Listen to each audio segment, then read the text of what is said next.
days before the second season of House of the Dragon premiered, George Martin shared an interesting blog post about how some screenwriters approach adapting great stories. And he said that, everywhere you look, no matter how major a writer it is, everywhere you look, no matter how major a writer it is, no matter how great the book, there always seems to be someone on hand who thinks he can do better.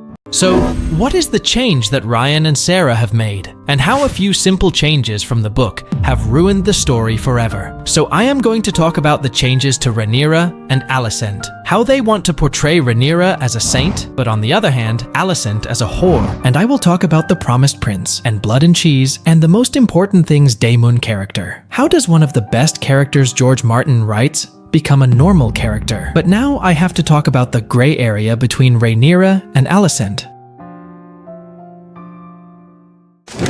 Thing that has made the world of George Martin so popular is the gray area.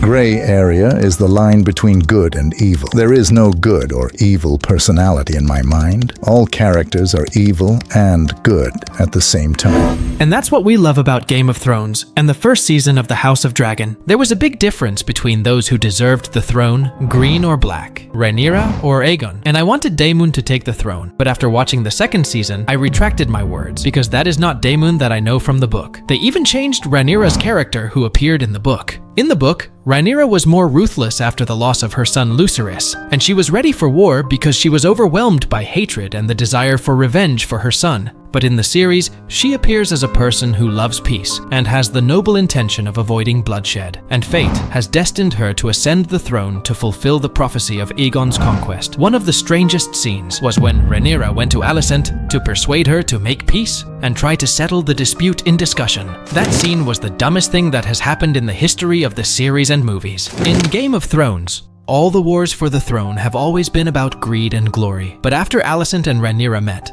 the conflict turned from greed to a misunderstanding between two ladies. Alicent's character has also changed considerably compared to the book, whichever way you look at it. Alicent's willingness to abandon Aegon and even her family is a terrible character assassination. So when you think about it, the decision to choose her old friend over her own son was a decision that not only contradicted the book counterpart, but also her established personality from the first season. Even Olivia Cooke, who plays Alicent Hightower, has expressed her confusion over the scene, saying that she wanted to spit in Rhaenyra's face while playing the scene. You know what? That's what should happen. That's what a sensible mother would do. Even when Rhaenyra was captured, Alicent remained defiant and said that her son Aemond would return with fire and blood to avenge her. So, if you think about it, I think this is the crux of George Martin's criticism, changing things that already worked well in the original to improve the story, but made it worse.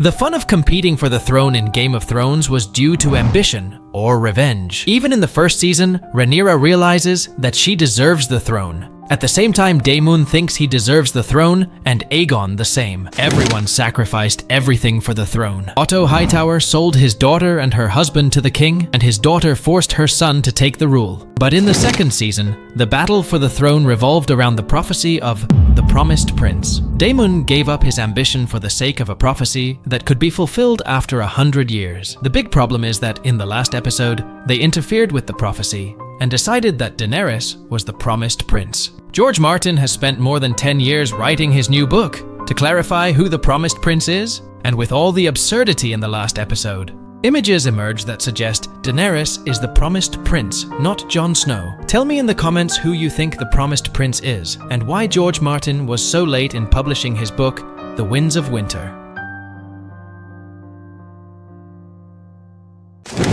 The special thing about George Martin is the way he writes the dialogue in his books. After seeing the blood and cheese incident, my respect for George Martin has grown a lot. But at the same time, I hate the movie makers a lot. The same event and the same ending, just a few details changed in the middle, which made me thank George Martin because he knew how to write small details and dialogue. And I want to say something else. Fuck the filmmakers for spoiling one of the best events in Fire and Blood. Let me just show you some of the differences between the book and the series. I am sure you will feel the difference that I felt. The first shock, Rhaenyra knew about Daemon's plan. I shocked you, but that's not all. I'm still in the beginning. Rhaenyra didn't order Daemon's, but she knew, because when Daemon was in Harrenhal, he planned with Mysaria for revenge, and he sent a letter to Rhaenyra that said, "Son for son." Maybe some of you don't consider this important, but it really is. As I said before, the most important thing in George Martin is the gray area of the characters. But in the series, they want to show us that Rhaenyra is impossible to act like this. But George Martin wants to show us that Rhaenyra knows that Daemon wants to kill son for son, but she doesn't act and doesn't try to stop Daemon because there is a desire for revenge inside her. The other stupid thing that the filmmakers of the series did is they made Daemon go himself to convince Blood and Cheese. But Daemon's character is very smart, and it is impossible for him to act stupidly like this and put himself in danger. Bro, they totally ruined Daemon's character. I'll talk about Daemon's character separately at the end of the video. Also, one of the most important differences is how Jaehaerys was killed. In the series, the style was very cold. I even said to myself that there was something wrong. Even if the character is cold, she's still a mother. That coldness was not there at all in the book. Everything is different in the book. At first, Alicent was with Helaena in the same room when Blood and Cheese killed Jaehaerys. And then there was the youngest child. His name was Maelor. And Cheese asks Helaena to choose one of her children. Helaena chose Maelor. Cheese then said to Maelor in a deep and cold voice, "You hear that, little boy? Your mama wants you dead." Then Cheese ordered Blood to kill Jaehaerys. Just some different details make the event different. In the book, Helaena is stressed and worried at the same time. She did not want to kill any of her children, but she had to, or both children would die. The thing I was excited about in House of the Dragon Season 2 is Daemon. George Martin has said more than once that the character of Daemon is the best character he's ever written. Imagine with me one of the best writers in the world who has written more than 1,000 characters. He says that Daemon is the best character he has ever written. George Martin has really piqued my enthusiasm. So I was expecting one of the greatest characters of all time. After the first season, my excitement grew even more because I wanted to know more about this mysterious character. Unfortunately, the filmmakers of the series killed off the character of Daemon for good in the second season. Although most of the Daemon shots at Harrenhal were like filler. Instead of all those filler scenes, they could have focused on some characters like Otto Hightower and how he ended up in prison. But you can overlook all that. The problem, however, is how the story arc will change Daemon's character forever. Daemon's character will change from the greatest character George Martin has written to an ordinary character because of this story arc. The reason for this